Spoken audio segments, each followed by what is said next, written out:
So today I got a 2010 Toyota Corolla 4-cylinder. It's misfiring and running real bad. And with this handy dandy scanner here, we're gonna figure out what's wrong with it. All right, so you see when you fire it up, we got a misfire going. So I've already scanned it. Also, I'll put a link in the description to parts and to a handheld scanner. If you don't want to buy one of these expensive fancy ones, they have cheap ones on Amazon that hook to your phone and run the Torque Pro app. So we'll take a look at those. But it's very straightforward here. You see on the scan, we got a P0353, which is ignition coil C, primary/secondary circuit. We got check engine lights. We also have some traction control stuff, which we'll handle after this. But so I'm gonna show you how you diagnose this. Step number one is gonna be to pop your hood. All right, once you got your hood up, you're gonna wanna remove the engine cover, which I've already done. So you literally just pop it up. There's nothing that has to come off. It just comes off. I threw mine on the bench over there. That's filthy, so apologize for that. But all right, so cylinders on this car are ordered 1, 2, 3, 4. What we're gonna start by doing is taking the coil out of cylinder C and just swap it with like cylinder B or cylinder 2. So I'm gonna flip-flop these and we're gonna see if the code follows. See on the plug here, you just squeeze the depressor and unplug it just like that. So boom, boom. Now we have one 10 mil that holds them down. So we're gonna take those out.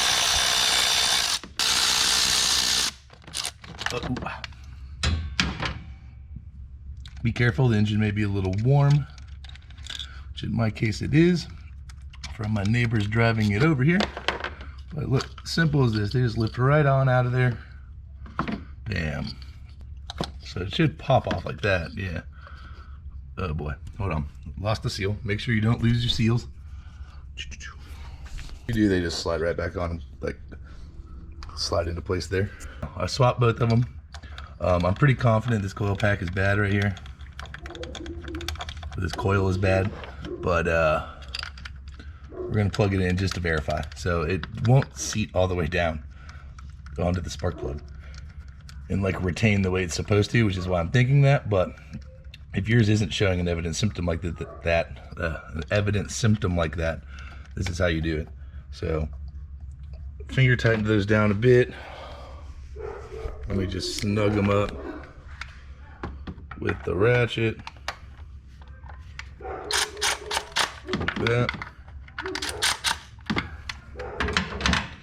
Now we're going to plug these puppies back in.